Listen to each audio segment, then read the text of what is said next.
You're listening to The Business Focused Photographer. If you're ready to transform your photography business into a thriving career, you're in the right place. Each week, we'll discuss fun and innovative ways to boost your creativity and income. Sound good? Let's go. Hey, welcome back to the podcast. Today, I'm here with a new friend, the ever so patient Luca Bartman. Luca is a destination wedding photographer, and she is based on the East Coast in South Carolina. But really, that doesn't matter because Luca is a traveling wedding photographer. And today, we are here to talk about the business of running a destination photography studio. So she is the creative behind the Bringer of Light Studios, a multi-published and she photographs all types of celebrations from Hawaii to France. She's known for her work with unique lighting. You really got to check it out, honestly, on that note. And creating emotion-rich fine art photography in both digital and film, which is, no small feat. So welcome, Luca. Thank you so much for having me. Yeah, thanks for coming on. Tell us a little bit about your background. Did you set out to be a destination photographer, or is it something that presented itself to you? And because sometimes we don't know what the possibilities are until we become aware of them. So, yeah, take a minute to talk about that. Absolutely. I think most photographers I talk to end up in photography, which is kind of the same for myself. I have a degree in neurobiology, which sits under my bed right now collecting dust. So it really isn't something that I ever set out to do. Yeah. Yeah. But it's something that I fell in love with and have continued to do, and really just it's my world. It's incredible. But destination wedding specifically, not ever something I set out to do. I always advocate for anything that you can do that combines your love of things, and my love of travel and my love of arts and photography. It is a dream job, truly. And so, no, definitely not something I set out to do, but here we are, as all good things are. Neurobiology. hmm That's incredible. What were you planning on doing with that degree? Initially, the idea was medical school, and was something that, of course, as a lot of people can probably understand, of oh, this was a big recommendation. Oh, be a doctor, and which is great. We need you. We applaud you for sure. But I spoke to somebody, a doctor, who said, only be a doctor if you can, if that's the only thing you can do and love it. I said, I think there's more I can do. There's more I can do. So I have a degree in neurobiology and music as well.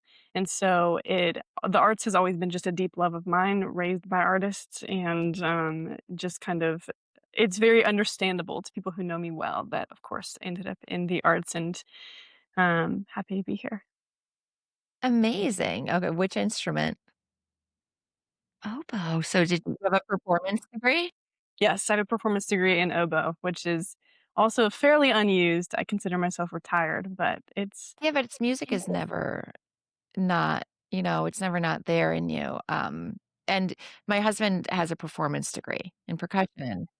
And I mean, we went to college together. So, like, I was able to compare curriculums and like the rigor of our study. And like, who would have ever thought that getting a performance degree was so rigorous? It's so you were I mean, this is you wanna talk about tangential, I warned you, but this is, did you simultaneously study neurobiology and performance? I did, and a common question I was asked was, "Which one is harder?" I was like, "Yes."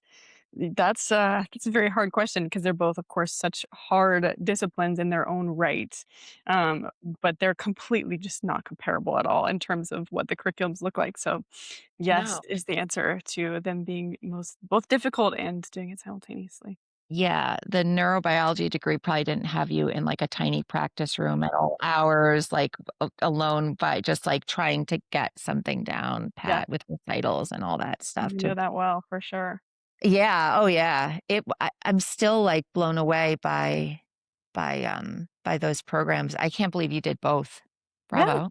Brava. thank you. And, yeah, my degree's also under my bed, like, literally under my Yeah, bed. That's that's where so it is right funny. now. But that's photography, like, that's what and I think that's just what's so funny about, the trajectory for so many people to get to this career is that it's very rarely, like, plan A. Yes. Yes. but it's the best kept secret that, it's an extremely lucrative, fulfilling, real job. My mentor has a sister who's a doctor. She makes so much more money than her sister as a doctor, like, so much more money without the stress. The doctors are so stressed, they're spread so thin, and they're doing so much, um, admin work when they really should just be technicians and, like, but they are forced. Anyway I'm glad that you're a photographer, a practicing photographer, and that Yeah. you're here to talk about, destination photography, and so what does destination photography look like in your business now? A range, a very big range. I currently live in Charleston, South Carolina, which when I say it's like, oh, that is a destination for destination Yeah, weddings. yeah, A lot of the Charleston weddings I do locally happen to be destination, even though I don't consider them because I just drove 10 minutes to be here. So it is all encompassing, meaning from local Charleston celebrations or out in Monterey, California, all the way across the country kind of thing. So it's so broad, that term, and people will slap that on a lot. Destination can mean Oklahoma or Italy. Like it doesn't there aren't specific parameters that you have to kind of check off to be a destination celebration.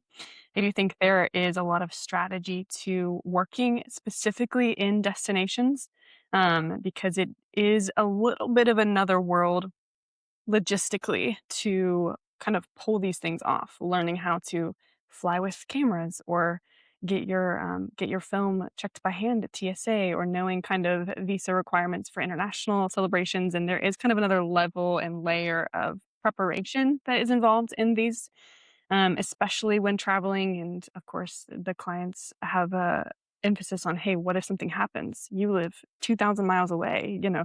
And so it's really the preparation for those questions and being able to answer those correctly and well. And so it's a little bit of a different beast. yeah, yeah, for sure. So yeah, but learning those questions, those clauses in your contract, the Yeah. contingencies that you need to have in place, are those things that you learned the hard way, or did you have a mentor, or little both? A little maybe a little both. I wouldn't say the hard way. I think it's, mostly hearing about others learning that the hard way, puts the fear of God in you truly of like, "What do I do?" You're right, if my plane is delayed and I'm sitting in the airport and their wedding is in 3 hours, you know? So just Yeah, kind of the things that you think of yeah, that are, "Hey, if something happens, like, I'm liable for their wedding getting photographed and done well, so I have to be prepared. I have to know that, hey, things happen, they really do. What am I gonna do about it to ensure that this is gonna be successful for both me and them? Um, so a little bit of almost dreaming up, hey, what's the worst that can happen? What is all of the rain plans, the flight issues? Of course, today, I mean, we look at the world and flights are just an absolute mess. And yeah. so it's saying, okay, this is we're kind of living in a little bit of a worst case scenario. What am I going to do about it? How can I best serve you and just make it so that I don't have to cancel or anything like that?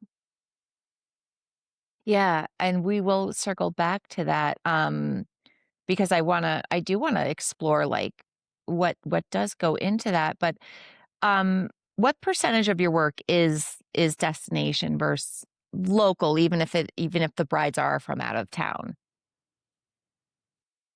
Local, I consider local probably not the correct definition of local. Local to me is in the tri-state area, kind of Yeah, in sure. Charleston, North Carolina, Virginia, DC, all of well, maybe not Stuff you DC. drive to? Stuff I drive to, even if it's kind of 4-hour drive maybe, I consider that Okay. semi-local-ish. Yeah, yeah. And so I would say maybe 30% is local, and then about probably 70 is anywhere else.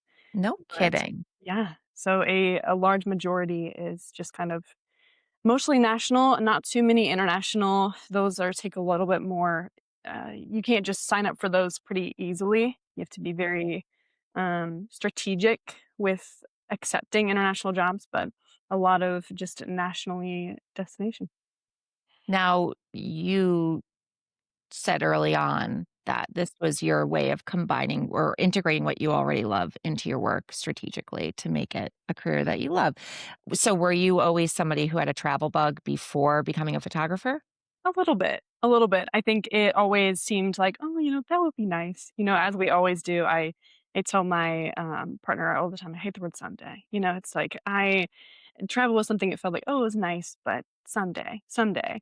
Right. Just kind of something that I never thought would be super accessible for me, and this job has made it so it is accessible now, and maybe it's not always places that are at the top of my list, San Antonio, Detroit, these places that maybe I wouldn't have earmarked as the place to go, but hey, it's still getting to go, and I like to build a day or 2 bumper around most weddings that I do to give me a day to go find the best breakfast burrito in the city or explore and, just kind of get acquainted with the area I'm in if I have the opportunity to.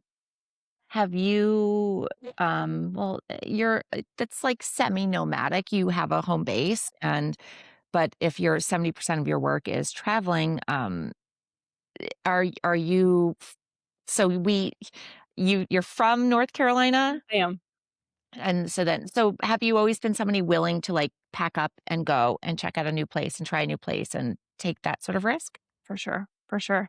This is, I think I've moved 4 times in the past 4 years, just very Oh, always which I know is some people very much wince at that, but I love yeah. change. I love that adaptability, all of that, and, I think it's so fun to get to meet new places and to get to explore, and so I've never been too much of a homebody, I will say.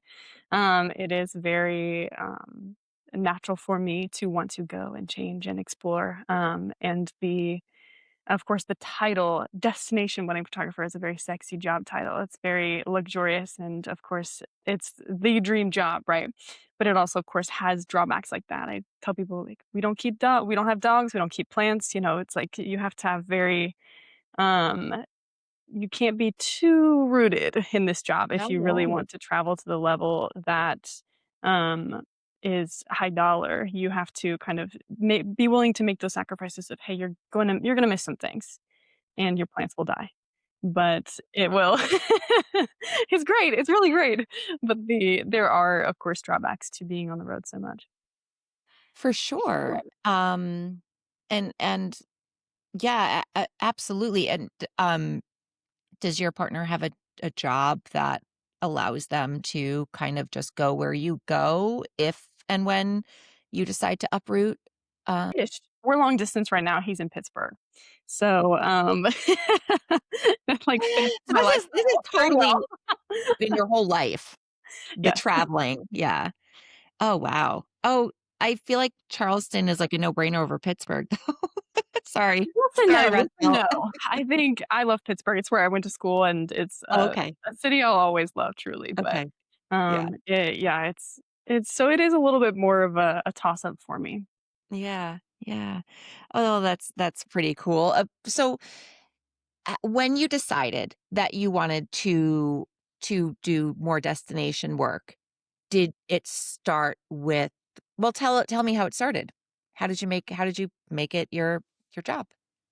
It's tricky because I think a lot of photographers today, they wanna do everything they can to shoot. We love to shoot, so, of course, we want to even at times sell ourselves a little short, maybe lowball a little bit, underpriced, so that we just have the opportunity to go. Of course, it's so trendy to say, "Hey, I'll go. Just fly me out.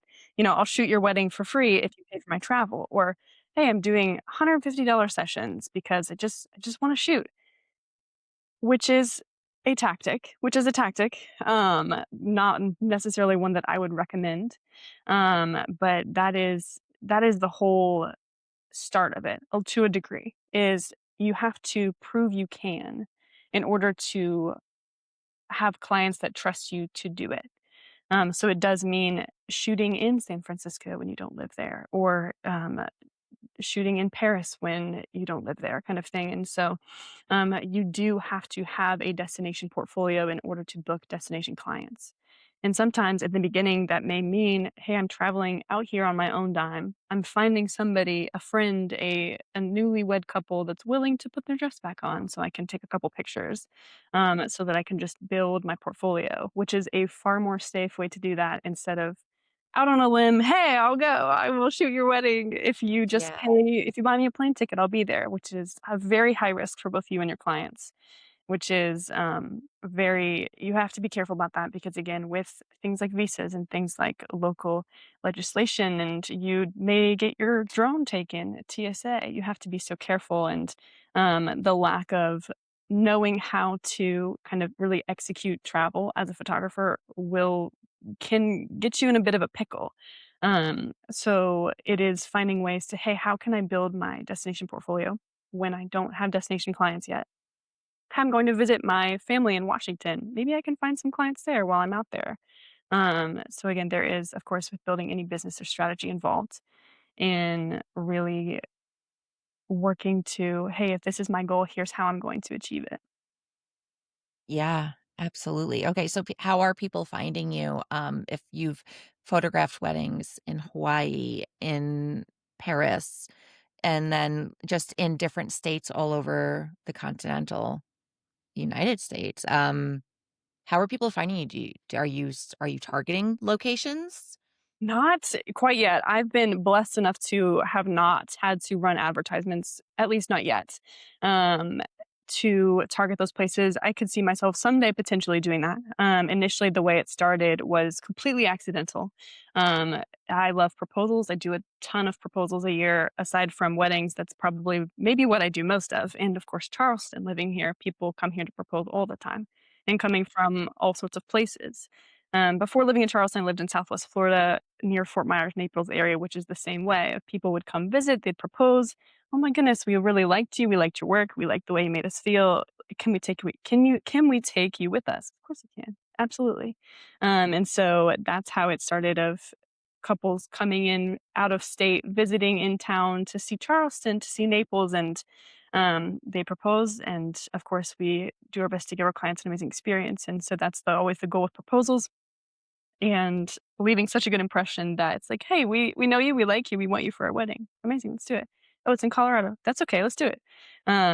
So that's initially how it started, was a lot of proposal conversions into clients that lived in Texas and Colorado and California and all of these places. And so then it becomes, "Hey, my friend, we have a mutual friend. I'm in Austin." Okay, amazing. And so it really kind of grows your web slowly of having both photographer connections nationally and also client connections nationally, and just really over time. And every time giving your client just a really good experience that they can, you've proven you're trustworthy to them. So you're starting the ground level of, hey, I trust you to now fly and come out to me because we already know you. Yeah. So you're not necessarily traveling to a place that the bride and groom are also traveling to. Sounds like you're very often traveling to where they live. Hmm. It's a blend. Yes. Yeah. It's interesting to me that the people who are local to where they're getting married are choosing to very often fly in a photographer who's not local when every city has photographers. Every city has an abundance of wedding photographers. So it's a big sell to have to do that because I know there must be travel expenses included in why let's unpack that a little bit. What's going on in this consumer journey and your selling Hmm. that is compelling brides and grooms to spare the extra expense of bringing in somebody versus hiring somebody who is already there and saving a little bit money that way. Yeah. I think I work hard to make travel as accessible as possible to my couples, which means isn't an extra couple grand to travel. Um, is it an extra expense? Yes, it is. But would they have likely, spent that? Potentially, yes. And so the biggest thing ultimately that they're buying is their connection with you. And so once you have already fostered and formed that, it makes the, hey, it's only XYZ more to have me out there who you know. We're friends, yeah? And so this, you know me, you love my work. Let me save you the hassle of weeding through 50, 60, 75 pages of photographers. It's a little overwhelming. Hey, you already know me. Let's just do this. And so almost the paying a little bit extra for the convenience of somebody that you already know is worth it to them ultimately. And we do that all the time of paying a little extra because it's a little more convenient or paying a little extra because it saves us a couple hours is just kind of the same business that's happening when I provide this for them. He's like, "We're paying for expedited shipping." It's like you're paying to not have to weed through hundreds of photographers' pages because you've already found them. I was just listening to, I don't remember who talked, but somebody talking about the wear and tear of decisions on Mm, the yeah, human, and on any human, but on the yeah. brain. And it is a huge calorie burner. So it makes sense. And when we choose to pay more for something, whatever the surcharge is, it's almost always for convenience, almost always to buy back our time and to avoid those decisions. So so this is normally people are coming to Charleston. I imagine Charleston is where there's that one road or driveway with the oaks, the draping. Is that in Yeah, Charleston? yeah. Mhm. Is that a big proposal spot? There's a blend, but yeah, there's I think, White Point Garden with the gazebos and the trees is always a big one, the pineapple fountain occasionally, of course, the beach. Yeah. So there's so many beautiful spots in Charleston, but yeah, that So is you're connecting with these couples very often when they book you for their proposals? Am yes. I Mhm. Oh, and then what about the brides who don't hire you first, or is that really uncommon? Is it normally you're getting these brides through these other, breadcrumbs that like the proposals, and then they're turning into, they book you for their wedding? I would say 60-40. A big majority comes from my proposals, which I love, of course, because I get to see them again and watch their journey progress, and, but yeah, there are always some who find me via um, online directory or a planner or just the gift of SEO or Instagram or really any sort of site that we are photographers are found on reputation. So a huge blend. Um, Sometimes they surprise me of places that they come from, Facebook even, just kind of very random assortment of places that, I of course, SEO is gonna be your best friend for everything, and so if you can have a forward-facing blog that showcases all the places that you've shot at, and had a inquiry come in recently from an Instagram post from a venue that I shot at last year in San Francisco, and that was all it took. It's just 4 pictures from that venue in San Francisco, and that's their venue. And so that was enough to kind of see, okay, she shot here before. She knows this venue. Let's do this. Even me being, of course, across the country here in Charleston. Wow. So you I was that was my next question. Are you blogging about each location? In progress. That's Yeah, the yeah, advice I've been given, which is on the to-do list. On the to-do list. It's not quite as cohesive as it needs to be, but that's in the works. yeah. Are you utilizing Pinterest as well to target these different locations? Very wise. Not quite so much to target, but yes, I definitely have a Pinterest presence, which I think is something I definitely advocate for is every photographer should be on Pinterest. Yeah, I know, and I'm like, I haven't really hit the sweet spot, but like you are one of many really successful photographers who says that Pinterest is really helpful, really, really helpful. I could see it. Yeah, it's just a something that takes minimal effort. That's just kind of an evergreen funnel of being able to find a photographer through that. Yeah, how cool. So can we talk a little bit about how you figured out pricing when it would come to, are you incorporating the travel expenses into it, or is it a separate fee that depends a lot on where you're going and all of the time of year and everything like that? Depends a lot. I think I try to price a little bit more regionally, um, keeping the dollar amount that they see as almost unified as possible. They don't want to see, hey, this is the hour by hour coverage. This is the cost for the engagement session. This is my plane ticket. This is my food in the airport. This is the kind of itemized expense. And of course, that is something that you can generate, but it's a lot easier to say, hey, it's going to be, $9,500 for a full day. That's what it's going to be. That includes travel, that includes everything. Um, that that's all. And so that makes it a lot more friendly and not overwhelming. Not in the sense of like, hey, I'm trying to hide this from you. Hey, I'm trying to disguise this from you, but really in a way that's not every, trip to the gas station needs to be itemized per se. And will you take a loss or two maybe from doing that instead of saying, here are all of my receipts, I need to be reimbursed, is just a little bit, it's just a little icky. Frankly, I think I find that it's far easier for you and your clients to say, hey, I've done a lot of travel. Here's what this usually costs me in this region. Here's what it usually costs me in this region. This is an estimate right now. It may be a little higher because plane tickets are a little higher right now. But if I can give you just kind of a round number that is based on my knowledge of, hey, a rental car is probably 250, a hotel is probably maybe 200, 300 a night, this. And then, of course, if I stay an extra day or two, that's on my dime. I'm not going to charge them for that. But really keeping it both easy and accessible makes it easy and accessible for them and for you. And what kind of buffer are you giving yourself to arrive before the actual wedding? I like to arrive in the time it would take me to drive, if that makes sense. So if it is in so the wedding's in San Francisco, it takes me 24 hours to drive there. I wanna get there maybe 2 days in advance or have my flight land 2 days in advance just in case something were to happen. I wanna be able to say, "All right, we gotta go." Because if it gets to the point where, "Hey, my flight is delayed and the wedding is in 8 hours, it would take me 12 to drive there," you're out of luck. You planned poorly.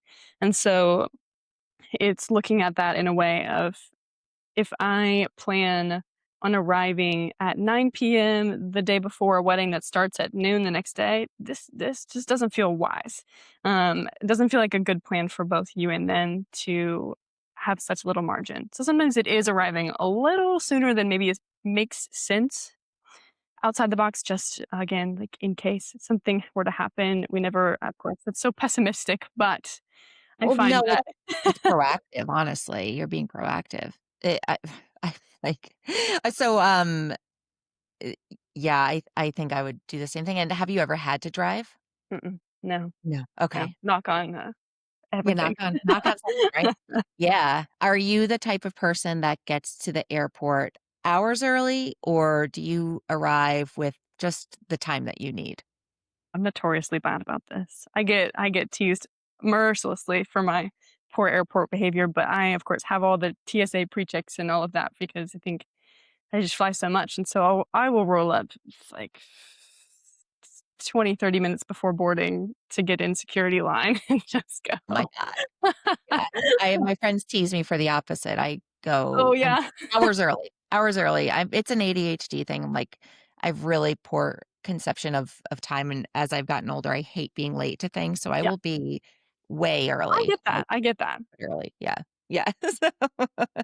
Um, so do you is there a location that comes to mind that you were not expecting, like, you weren't particularly excited about having being booked there, but then once you were there, you're like, "Oh my god, I love this city."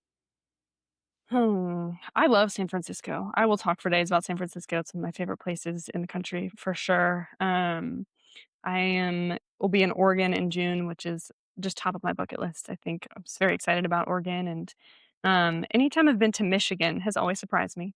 It's been very beautiful. Even Grand Rapids and Howell. I'm in Howell, which I think I'm saying that correctly. I'm not sure if that's frankly I'm not exactly sure where that is in Michigan in a couple months, but Florida surprises me occasionally. I'm trying to think. I was at a beautiful spot in Oklahoma, so very. I think you have to have a little bit of an open mind to it. Yeah, for For sure. places like Missouri that are maybe like, nah, it's just Missouri. No, it's Missouri. It's Missouri. You get to be there. So it takes a little bit of a just kind of a hey, this city has so much to offer, and let's go find out what's inside. Yeah, I think like you said earlier, it's just like the open mind. It's having an open mind and that, beauty shows up in so many different ways and excitement and things that are of interest show up in so many different ways that you make what it is what you make it, right? Yeah. Now on the contrary, and you may not wanna answer this, are there cities that were kind of hyped up to you or that you expected one thing and they were very different? Let's see.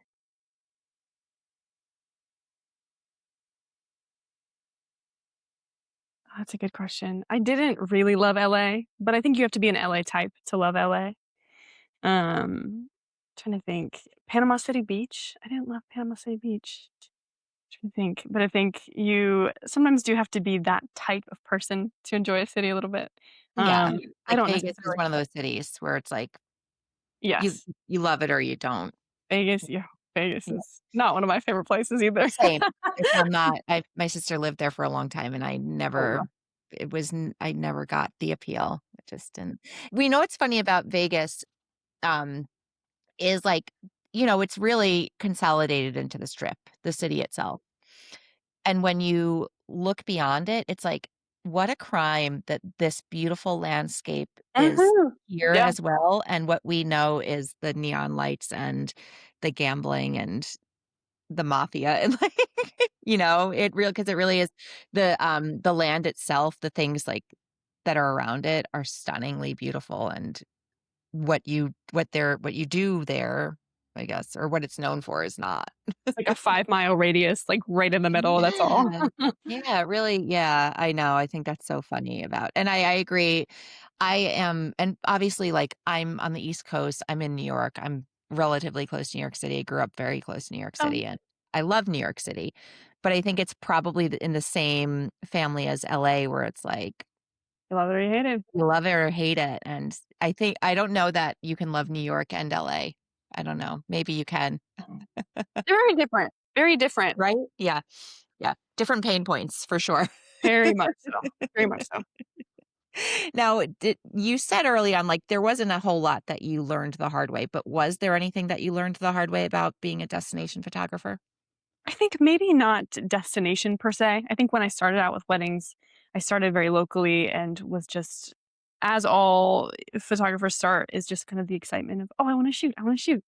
And instead of kind of sitting with a mentor or going to second shoot, it was like, I'm going to shoot a wedding. I charge $75 an hour. Just like very young, just as a young person, just wanting to, just the youthful zeal to be a photographer, which is beautiful and sweet, but also, like, I very much recommend beginners, "Hey, go find someone to sit with. Go find someone to teach you what mistakes you make before you make them." Um, Go second shoot. Do not try to shoot by yourself. Do not try to shoot by yourself, and so it was learning early on just, for whatever reason, it just didn't even occur to me to find somebody to mentor. I think I thought I was all that super young, and so it was like Sometimes learning that on your own, like, I honestly don't know that there's a way around it, like, experiencing it and, like, figuring out because for you're a wedding photographer. Wedding photography is excruciatingly difficult for me as not the I mean, I'm not great at it anyway, but it's just like the logistics around it are extremely difficult for me. it's intense. Yeah, so, like, figuring out what is hard for you and what's easy for you is, like, Mhm.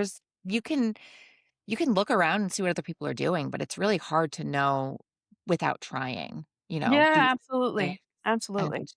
and you can't try them at if you don't have the skill, you can't do it for uh, $1,000 an hour or whatever, the dream is to charge. You kinda gotta go through it. I kinda You do, which is so hard, and do. I wish and hope that people would go through it on friends and family and not on paying clients. I think I Well, remember especially a wedding. There's yes. no Oh my do-overs. goodness. You Oh my can't. goodness. You really can't. Like, unless the very first wedding that I shot was for a coworker, and I wasn't looking to do weddings, and I tried to talk her down, Yeah. but she was on a tight budget. It was her 2nd or 3rd wedding, and, she just really wanted me to be the one to do it, and it was god awful, like, the what I charged for it, the amount of hours I was there, the lack of knowledge about lighting these different you go from outdoors to indoors to outdoor, and it's like the lighting is changing so much. Um, I mean, she was happy. Like, I wasn't putting myself out there to do it because I wasn't like, I think most people that have, approached me to shoot a wedding, I try to talk down. And, like, now I just put up a boundary and say no, and I have an associate who will do it. Uh-huh. But, yeah, I think you gotta go through it, and you gotta 100%. be but responsibly, For responsibly. sure, for sure. I mean, I remember the first time I did a newborn session, I was like, can I touch it? Like, what? Like, can I, sorry, I don't wanna can you touch it? I don't wanna touch it. Like, I just it's so not my it's so not my thing at all. Yes, But it's a good thing to know. Great thing to know. and how else would you find? Like, I love that you started off by talking about the lifestyle around being a destination photographer. Like, we don't have dogs, we don't have plants. Like, that's a really, something I never considered. What Same. other parts of the lifestyle do you think are people don't really think about of taking destination jobs? I think it is, of course, glamorized. Like everything we see on social media that's like, "I'm traveling again, 100 flights this year." Very, they must on a plane, just kind of very of course, that's, everything we see on social media is a little glamorized and, stylized so that it looks as beautiful and amazing, but it's like, "We're probably sitting in seat 32B," it's like, "You're gonna be in the middle seat for 3 You're hours." gonna be in the It's like between 2 guys manspreading and, like, yeah. yeah. Yeah. You're gonna be on a red eye tucked up against a window like this. Like, it's not all it's of course glamorized to a level of like, yes, travel is amazing, but anyone who's ever traveled knows that there are things about travel that when you get home, you're like, "Oh, It's okay, now." exhausting. Yeah, it is exhausting. Nothing about it looks glamorous to me, like, anytime I see, like, somebody in an airport or, like, better than me, like, that is I do not love that. That is like, oof, but that's me, and, Yeah, yeah, I guess just being able to commit to that and work through it. Do you use a lot of the traveling time, to do, like, the back end work, the editing and the marketing and all that? I do. Yeah. It's, it is always good to be able to I mean, you have to have the world's greatest laptop in order to edit and range of scenarios. Like, I think my desktop sits over there untouched. I just don't ever really use it because it's so much of what I do is on the road that that's kind of one of those things of like, yeah, desktop, you would think for photography, like, yeah, it's when I'm here, yeah, I'll use it. But it becomes yeah, there's a lot of you have to really love to travel and really love to explore and not have so I think if I had a toddler at home, this would be completely impossible. Just very, the love of it has to outweigh all of the things like an empty fridge and an untouched desktop that just kind of go and to me, those are not they're like, "God, that's a little unfortunate," but it's not like, "Oh, it breaks my heart," because if it did, I wouldn't be able to do this. Right.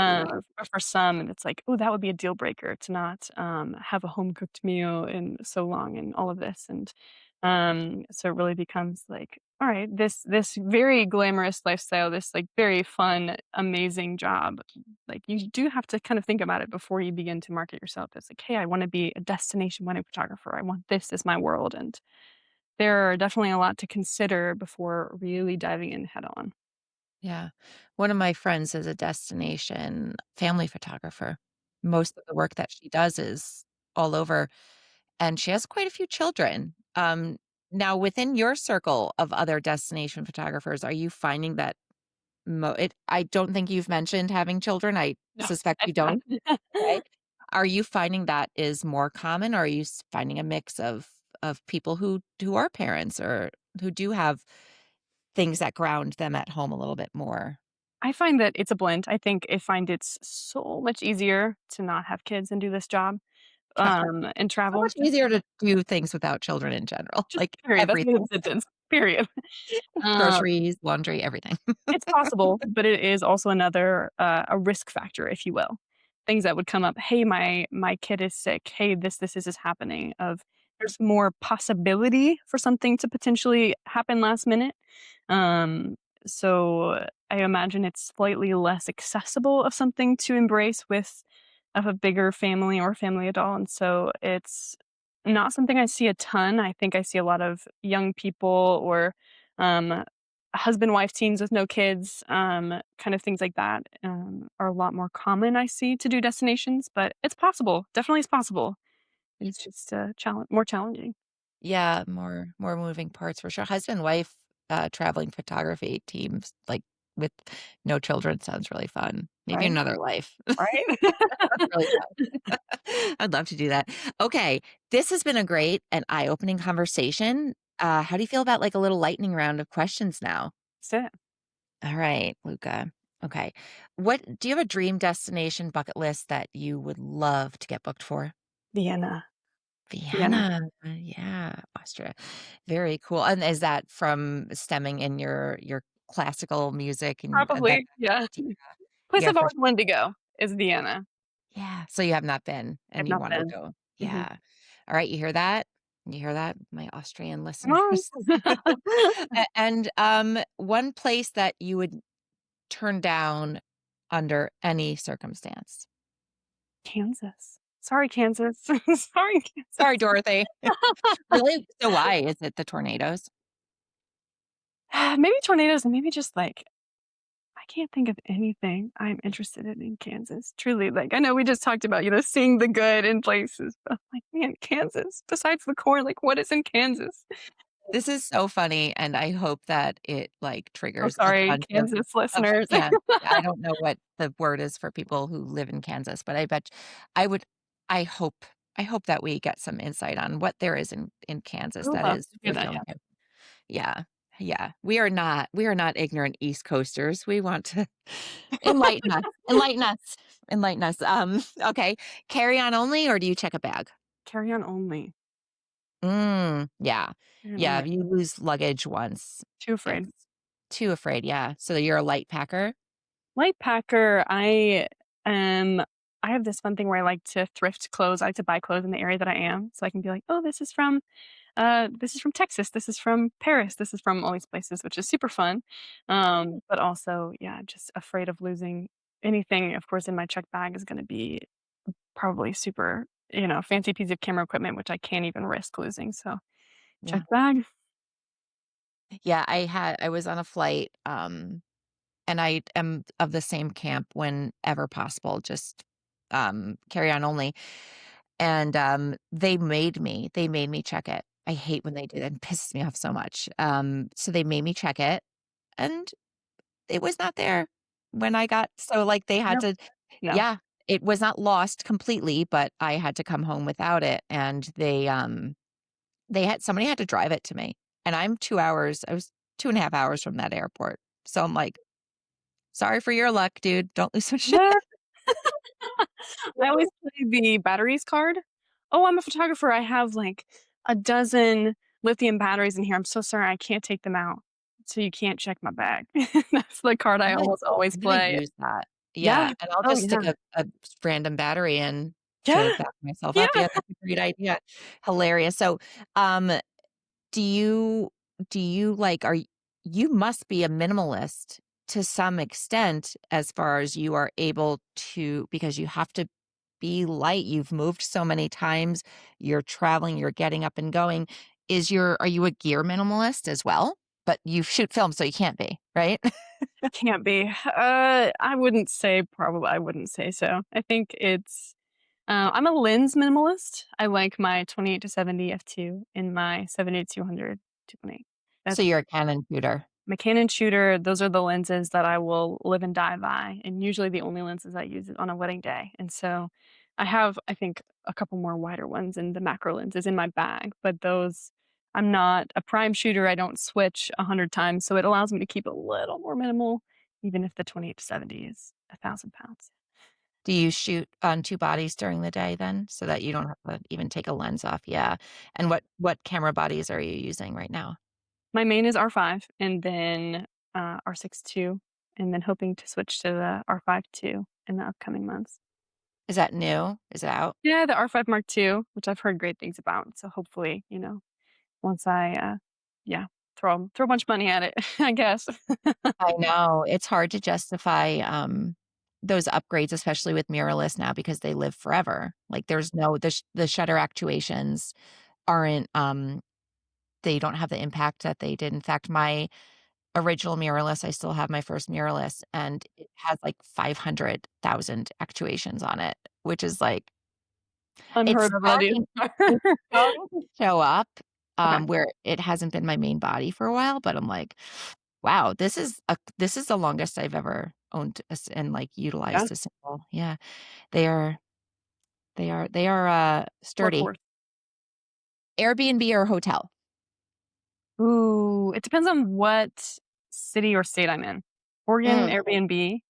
Detroit, hotel. Just very it would depend. very fair, very fair, very fair. Sunrise or sunset when you are traveling? Ooh, again, depends on the coast, but usually sunrise. Yeah. Window seat or aisle? Window for sure. Yeah? So I think so. you don't pee a lot on the plane? On a red eye, there's an argument to be made for a window seat or for an aisle seat, but usually it's easier to sleep on a Yeah. window. Now, small little local airport or the big international ones? I like my little Charleston airport. They Mhm. know me well at that airport, but the international, of course, it's gonna be cheaper. So there's They're cheaper and the planes are bigger, but I've been on those little ones too, the little planes, and sometimes the flights are, like, barely booked and you get a whole row to yourself and, like, yeah, that yes. Neck pillow? No. You sleep on your flights when you can? if I don't have a ton of editing to do. I have Yeah. been known to offend many people, and if I have a row to myself, I will put my face on the seat. I don't care whose butt has been there. And I will sleep across all 3 seats, which is disgusting. I stand by it. Favorite airline? Ooh, RIP Spirit. Spirit's gone. To be fair, I Yeah. never flew Spirit. Spirit, I couldn't do it, but, No. I like Although I Southwest. guess they never had a crash. That's true. That is But true. but they were young, and I don't think most airlines have had up until, like, this January This year. 25. We really didn't it wasn't really something that was happening for most anyway, but yeah, that is what something people are saying about Spirit, like, I wasn't getting on their planes either. Unless you wanna be treated like cattle, don't get on Spirit Airlines. Right, right, yeah, for whatever, what is, the worst travel mishap that you've had? Ooh, I've only missed 1 flight, and that was before my TSA PreCheck days. Worst travel mishap. I left my phone in an Uber. Left my phone in an Uber when I was leaving for a wedding. It's like 4 or 5 in the morning, super early. The wedding had not happened yet? No, wedding was in a few days, but I was leaving for a wedding out of Charleston. Left my phone in the Uber. So I was like trying to track it on my laptop, like trying to get my Uber to come back. Oh, it's a mess. So I Did was you like, get it back? I did get it back. I did get it back. He got a great tip, but it's just something that's like, no, I don't want to deal with that at 5 in the morning. Like, this is just not not fun. Oh, this has been, like, such a great conversation. I still have 1,000 questions, but I don't have 1,000 minutes to ask them.